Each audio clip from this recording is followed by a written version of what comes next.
Now, when your dog is barking madly for dinner or breakfast or any meal, really, the last thing you might think about is how environmentally friendly their food is. This coverage is hilarious. It's so good. Hey everyone, a lot has been happening in the last week in the cultivated meat space. I've been away tasting cultivated meat myself just to see where things are. All of you should know by now that Meatly has become the first company to launch cultivated meat for pets. They're launching in the UK. I'm going to go through a quick BBC video that covered that launch and then look at a more detailed interview with the CEO. Dog food made from meat grown in a laboratory goes on sale for the first time. The manufacturer claims the cultivated meat has a lower carbon footprint and could be healthier for your pet. Our climate editor, Justin Rollett, has been finding out more. One thing to note here with the BBC coverage is, of course, a lot of the talk is going to be about climate change. A lot of things are going to be these tangible things that people who've never ever heard of this product can somehow grab onto. But if you have been following the space for a long time, you know that the reason that this technology is being developed is because we are now creating the ability for people to eat microorganisms. We are domesticating microorganisms for food. In the past, we had cows and chickens that we domesticated for food, and now we are domesticating microorganisms. And so that involves technologies like precision fermentation, cultivated meat, cellular agriculture. Climate change, of course, it will have a benefit, but really the big story here is about the development of these new technologies. There are 13.5 million dogs in the UK. They eat a lot of food, and that food contains a lot of meat. And all that meat has a climate cost. Around about 20% of all the meat that is consumed by high pet-owning nations, and that would include the United Kingdom, is actually consumed by pets, not people. They've always been focusing on human diets, but actually pets are a really big part of this picture as well. Cultivated meat is meat grown from animal cells in bioreactors, big fermentation tanks a bit like this. No animals die in the process, but the paste that's produced is, chemically at least, identical to meat. The manufacturer of the meat in these chicken-based doggy snacks says the process uses 65% less land and involves half the carbon dioxide emissions of traditional meat.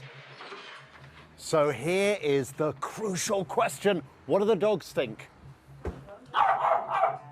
And where better to find out than a cafe in Bristol that caters for our canine companions. So we've got the treats here. It looks like the dogs do like them. Yes, they do. There you go, there you go. What about you, Maud? Whoa, whoa, whoa, whoa, whoa. I mean, do you ever worry about Rue's carbon footprint? If I'm honest, I haven't thought about it much, but it's something I think we should all be aware of. Me personally, I wouldn't eat lab-grown meat, so I'm not sure that would be something that I would necessarily turn to for my dog either. The British Veterinary Association is a bit sceptical too. It told the BBC it wanted more research on the safety and sustainability of cultivated meat. Meatly, which makes the artificial meat, says its product has been approved by all the relevant regulators. Our Meatly chicken is made in an incredibly controlled process. So it is free from any antibiotics, any hormones or steroids. There can be no contamination like E. coli and salmonella that you can get with traditional chicken. And so it is incredibly safe.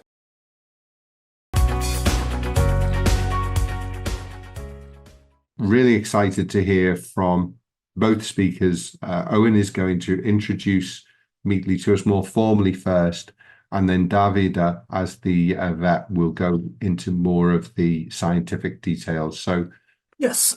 So in the last couple of years, we have collected a very extensive body of evidence about Meatly chicken. So let's go through it, starting with the most important aspect, which is the safety analysis. In pet food, naturally, we have two main categories of hazards, which are the microbiological and the chemical ones. And Meatly chicken has been through a real extensive analysis on both of these sides, and we're going to go through each one of them one by one. But first of all, I want to highlight what is the key concept about food safety and cultivated meat. Because of the production process, which is very controlled in a bioreactor, every food safety potential issue is related to the input in the bioreactor. So whatever you put in, you'll have to deal with once you take the cultivated meat out. So it's very important to focus on what goes into the bioreactor. And if you take an approach of eliminating the risk in the input, then you won't have to deal with the risk at the output, which basically means that every cultivated meat product should be evaluated by itself, because cultivated meat is a broad category, but depending on how it is produced, then it could have different food safety issues. And the way that Meatly has approached this is by taking the path of avoiding the food safety issues to begin with, by eliminating the risk at the input level.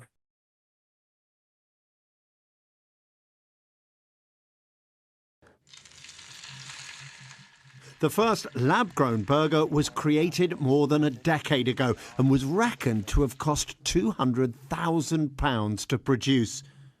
The company behind the doggy treats says its breakthrough has been finding ways to grow the meat cells much more cheaply. And it hopes what's good for the dog is good for its owner, that we'll all be eating cultivated meat soon too. Professor Guy Poppy used to be the Chief Scientific Advisor to the UK Food Standards Agency. This offers an opportunity to offer the advantages of meat, but without the carbon and environmental footprint.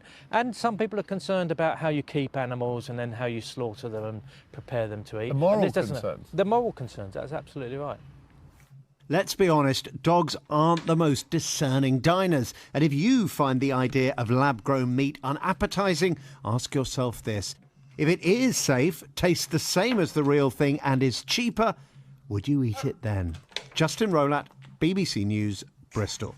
So let's look now at an interview. It's a podcast, so there's no video, with CEO of Meatly, Owen Ensor. Hello there and welcome to another episode of Marketing Room 101. I'm Ben Norman, Strategy Director at Principles in Leeds, and this is the podcast where I invite marketers for a good old rant and give them the chance to banish one thing from the industry forever. I'm really excited to share this episode with you because I always wanted to attract as much variety as possible, in every possible sense, in the guests I interview in Marketing Room 101. In particular, I was keen to attract guests who have a view on marketing and make marketing decisions without it being their day job. The business owners, entrepreneurs, CEOs who aren't stuck in the muddy puddle of modern marketing. And that's exactly who I'm talking to today. Owen Ensor, the CEO of Meatly, which is the first company in Europe to be approved to sell cultivated meat, or lab-grown meat, as some of you may know it, and the first in the world to be approved to make pet food with it. Owen and I first met when Principles were working on the creation of the Meatly brand. And what first struck me is the sheer pace that he and his team work at. It's something I've always loved about working with entrepreneurial businesses, owner-managed businesses. Owen and the team are not bogged down in the admin, the hierarchies, internal structural sludge and approval pyramids. They're a small group of people ruthlessly focused on something which, unlike most of the self-proclaimed purpose-led brands, could actually change the world. So here's my conversation with Owen Ensor. Obviously, I'm pretty familiar with your business, as we did work together on the creation of the brand that surrounds it. So we worked on the creation of the Meatly brand. But before we get into banishing something from the marketing world, can you please just explain what Meatly is? And I guess how this small business in London that's only 4 years old has a fraction of the investment that other businesses in this space have, became the first in Europe to gain regulatory approval to sell cultivated meat. What is it about your business? What is it about Meatly that managed to beat everybody to that? So Meatly, we are creating cultivated meat initially for pet food. Cultivated meat, for those who aren't familiar, is also known as lab-grown meat. And what we do is we take a single sample of cells from one egg, one time, and from that we can create an infinite amount of meat forevermore. And we do that by taking those cells, putting it in a large vessel, similar to how you make yogurt or beer. And then we provide all of the highest quality nutrients that are needed. And then you leave it in there for about 7 days. And you end up with healthy, sustainable, kinder way of creating meat. So we don't use any antibiotics. We don't kill any animals. Uses dramatically less land and less water. So it is a safe, healthy, delicious, sustainable, kind way of creating meat. And yeah, I've been working on that for the last 3 years now. It's about 2.5 years since we started kind of focusing on the R&D and pushing that forward. Just want to pause here. 7 days for their production process of their meat. Compare that to the years it takes for livestock farming. I think there's a few ingredients to our current success and our success so far. We have been very, very focused. There's a lot of things we don't do. And we talk about those as much of like, what else can we not do? So we can just focus on what we really do need to do. I have an amazing technical co-founder, Helder Cruz, who has about 30 years experience in the industry or adjacent industries and is leading a lot of that technical progress. And I think he's also a very entrepreneurial scientist who really gets the commercial side of it. And that has really helped us kind of leapfrog a lot of the other technical issues that other companies have faced. And I think increasingly we don't really focus on what other people are doing. We just focus on what we're doing. We know what we need to do. We know how we're going to do it. And we just need to kind of keep delivering on that. And so I think it's like a relentless focus on delivering. I think when I was working with you and I came and spent a bit of time with you and the team, the word you just used there, focus, is the word that if I took one word away from that whole process, it was definitely that. You're not distracted by anything other than that very, very specific mission that you've got in your sights. And like you say, we're not interested in the human market to start with. We're interested in progressing so that cultivated meat can be on shelves and for sale in the UK. And if the quickest way to do that is by producing it for the pet food market, then that's what we're going to do, right? Yeah, exactly. And the pet food market is an incredible market in its own right as well. It's a great avenue for us as well to be able to commercialize in before going into human food. And yeah, like we don't have any time to waste. And, you know, we all just have a very clear vision. And I think the team is very aligned behind that, which makes it a very exciting, fun, passionate place to work. And for listeners like me who aren't experts in this field, what does regulatory approval to sell cultivated meat mean in the real world? What does that mean to cat and dog owners now? Hypothetically, we can sell products in the UK and it can be in pet food. And for you as a consumer, it will look like your existing pet food. It will taste like your existing pet food. It'll have the nutritional value of your existing pet food, but it'll be more sustainable, more healthy, safer than traditional meat. So that's the kind of big difference. And that regulatory approval, I say hypothetically, because we're still producing at very small volumes today. We need to start scaling up our production. And that mainly looks like getting bigger vessels to put the cells in. I mentioned those vessels kind of like, beer and yogurt. And so at scale, this will look like a micro brewery. And today it looks more like a high-end chemistry experiment. And so that's where we need to move to, basically, as fast as possible. And that's what we're doing. We're making great progress on doing that.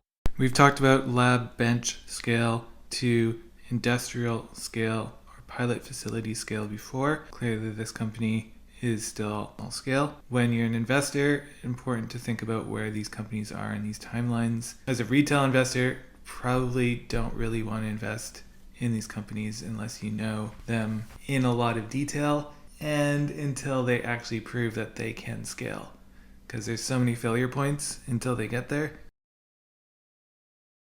So taking timescales out of this almost, if we think about the fact that yes, it will take some time, but if we allow ourselves time, maybe 10, 20 years, if cultivated meat isn't in most cat and dog bowls, why do you think that might be? I think there's two potential reasons. One is the processes as I've described it. It's very straightforward, but we're talking about microscopic cells here. And on a microscopic level, this is very, very complex. A lot of the technology and the processes are incredibly expensive. And so what we have focused on the last few years is how do you bring this cost down as fast as possible? We've made incredible strides doing that, but there is still more work to be done. And so I think the cost will be one aspect, and the other is consumer acceptance, whether consumers will purchase this. A lot of the research is very positive. A lot of people I speak to are uncertain initially, completely understandable. And they're just like, well, what is it? What does it look like? Why would I buy it? You know, no one's ever really spoken to them about it. And so that's what we're starting to do, is just have this conversation with people in the pet industry, with vets, with pet owners and pet parents and everyone else. And so just explaining to them why we're so excited about it and why I want to feed this to my cats. Because, as I've said, right, it's more sustainable, much kinder, but it's also healthier. We're not using any steroids, hormones, or antibiotics. There's no contamination, so there'll never be any E. coli or salmonella or these other things that often get into traditional supply chains. And so I think it's about explaining that to consumers as well. But I think those are the two hurdles that we need to overcome.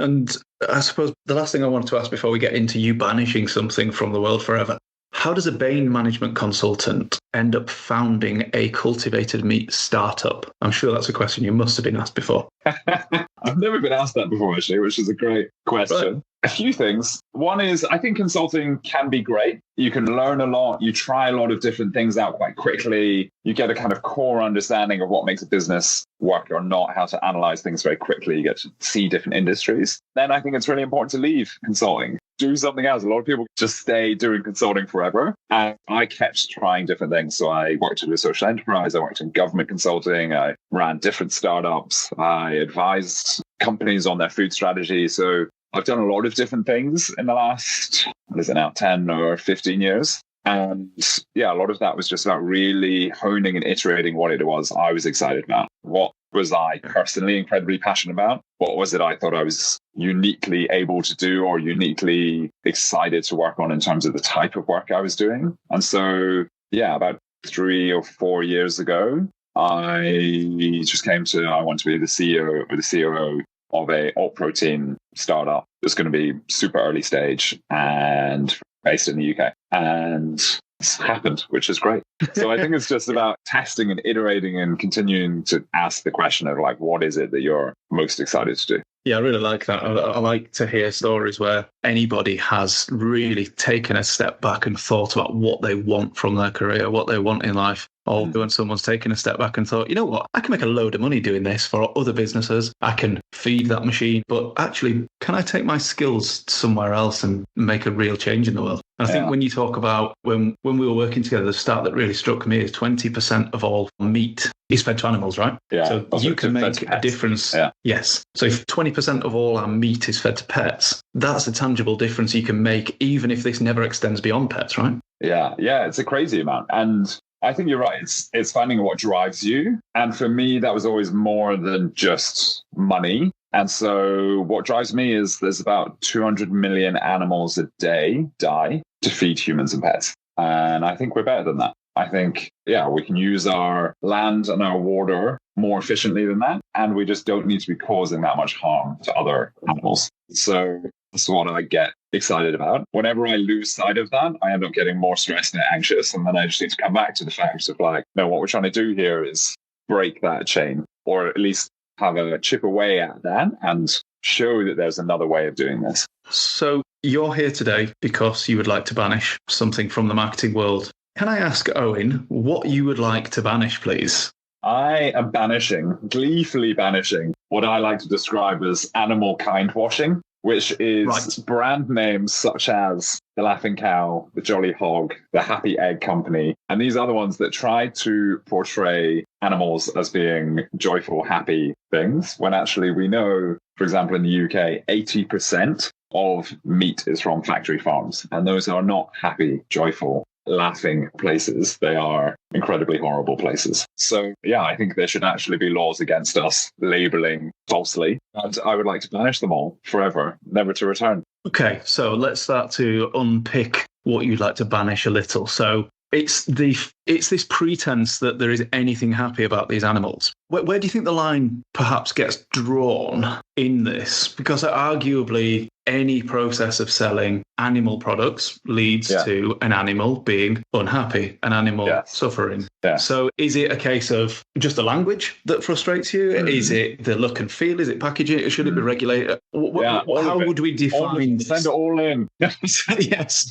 Definitely the wording. I mean, it's difficult, right? Because you have to get into the mind of the animal. The wording, yes, is very egregious. And then if you think, I'm now thinking about the Laughing Cat, where you have this cow looking red, I think that is also false and incorrect. And then, the other is when you have meat products that have like the rolling green hills, right? It's trying to portray that meat somehow came from that condition, which is not very likely to be the case, which is probably more nuanced. But I think certainly the misrepresentation of happy-looking animals words. You know, if they wanted to call it the unhappy cow, that would be fine. But calling it the laughing cow, I take issue with. You use the word nuance there. I think there's a very interesting nuance in the difference between the more subtle portrayal of a happy environment, like you say, rolling hills, blue skies, space, all of these things that we like to imagine that the animals that we consume or the animal products we consume come from animals that are in that environment. I think that's a much more subtle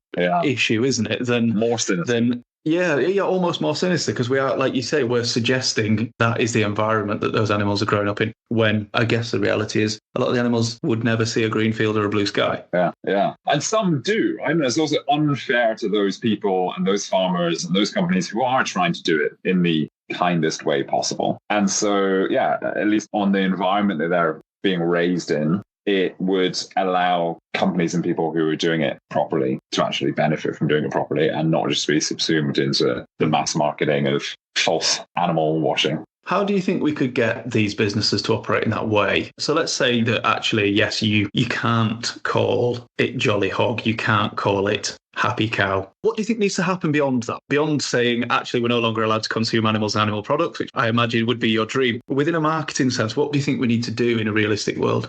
Realistically, I think what needs to happen, so a lot of it comes down to price, as ever, in marketing.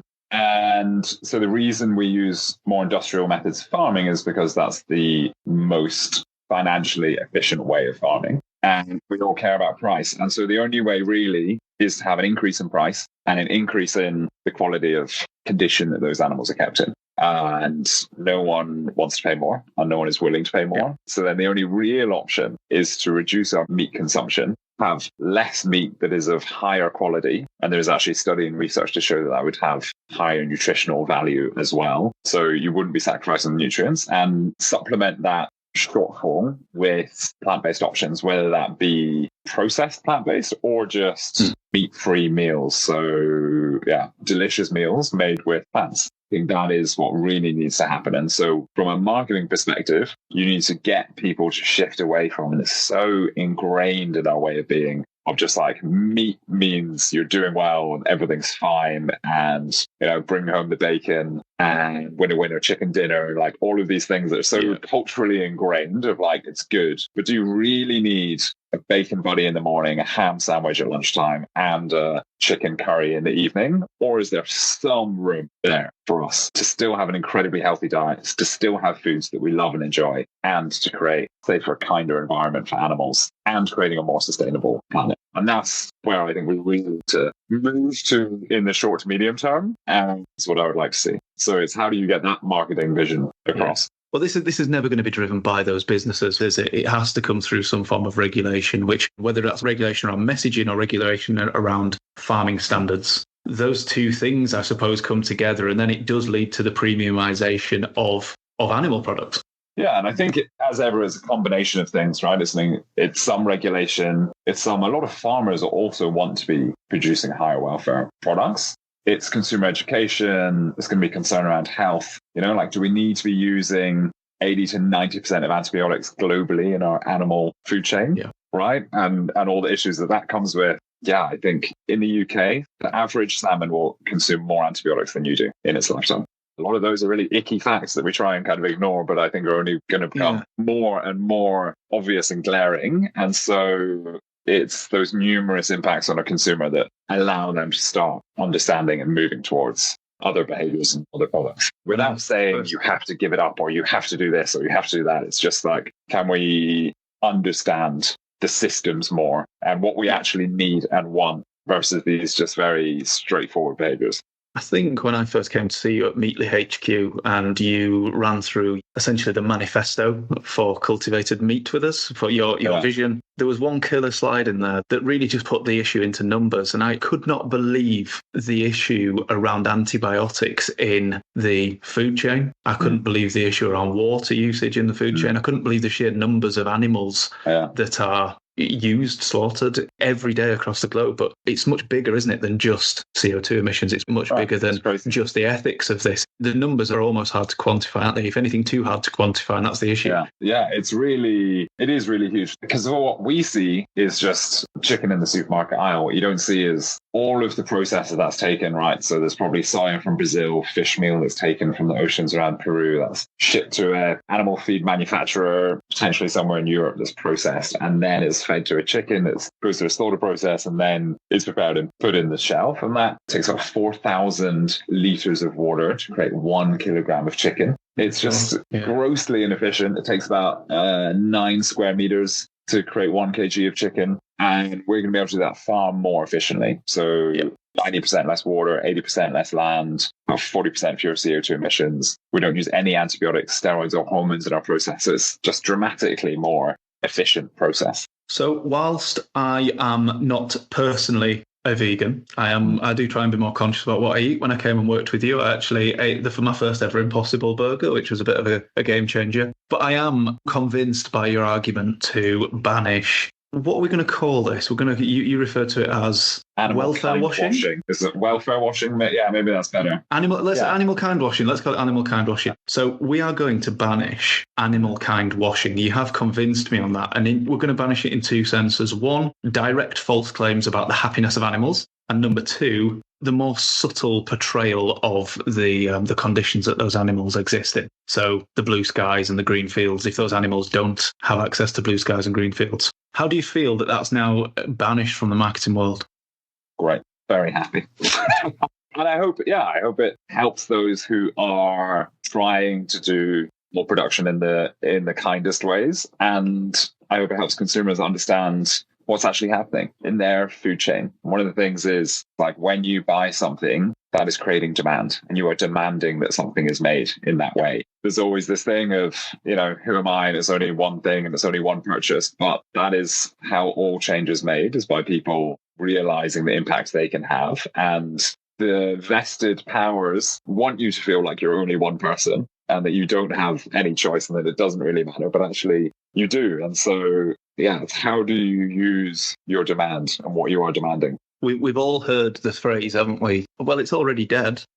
Yeah. Which is, we don't need to go into why that's not a logical argument, but you're right. We're always looking for an excuse, aren't we, to alleviate ourselves of the guilt or the need to change. And you mentioned earlier, there are a lot of different things at play here, but all of those things need to happen. Yes, we need to speed up the process for cultivated meat. We need to look at the messaging around meat. We need to look at the conditions and the welfare throughout that system. But all of these things need to happen, all as important as each other, aren't they? It's not a case that cultivated meat comes along in a few years and everybody gives up eating steak, right? Yeah, it's going to be gradual, and you're going to need a lot of these conditions to come together, basically. Yeah, definitely. Okay, so you're going to leave animal kind washing in Marketing Room 101. While you're here, is there anything else that you would like to take with you? Anything that you'd like to take back into the world? I would like to take back those very old school adverts that are somehow very lovable about what kind of person you are if you buy this thing, Right. And I can't think of any specific adverts, but it's very much like, if you buy this product, then you must be the kind of discerning person who likes to go here for dinner and does this other thing and does this other thing. And now I get a bit fed up where it's like, I'm not going to buy a razor because Messi is shaving with it. Like, I don't care about Messi very much, to be honest. And, I'm not going to drink that drink because you got some other celebrity that I don't really know to do it. Yeah, I just quite like that quaint, very old school type of advertising that kind of exists in some 1960s parallel universe. Okay, I'm trying to think of an example here where there isn't a celebrity involved, but from those old 60s, 70s, 80s ads that were maybe a bit more, I say more honest. Honest might be the wrong word, but more directly speaking to that person. Yeah. It reminds me a little bit of the remade Old Spice ads, where it's like, smell like a man. Yeah, maybe that's a brewery version of that, but yeah, exactly. What sort of ads are we thinking? Are we thinking here this is those sort of ads that usually link back to success, usually aspirational, those honest aspirational ads. Yeah, exactly. Where you would see someone getting out of their BMW and they've take their shades off and they're going into a business meeting because that's the kind of guy they are. I think it's the simplicity of the voiceover as well. would be, because the voiceover would literally be like, you park up outside your business meeting because you're the kind of guy who drives a BMW to your work. So yeah, that's what I'm going to go for. I'm going to try and find some examples after this. We'll take it offline and let's try and put a nail in what these sorts of ads are, and then we'll maybe in the future we'll try and create a Meatly ad. Yeah, that sounds great. So what we're saying is we're not going to get Kim Kardashian to be the face of Meatly for its launch. No, Beyond Meat did actually try that, but it didn't go that well. Pepsi was slated a few years ago, I think, for that ad where one of the Kardashians steps out of the line on the protest and gives the can to the cop. It's like, we'll solve race relations just with Diet Pepsi. So brands overstepping the mark as well is maybe something that I've got a bit of an issue with. Play it safe, go with the 1960s. Okay, so we're going to let you take back. I'm going to describe it as a more honest approach to advertising. Do you think that sounds like an accurate way of describing this? I think it's maybe a simpler and more direct way. Honest or not is up to you. Yes, okay.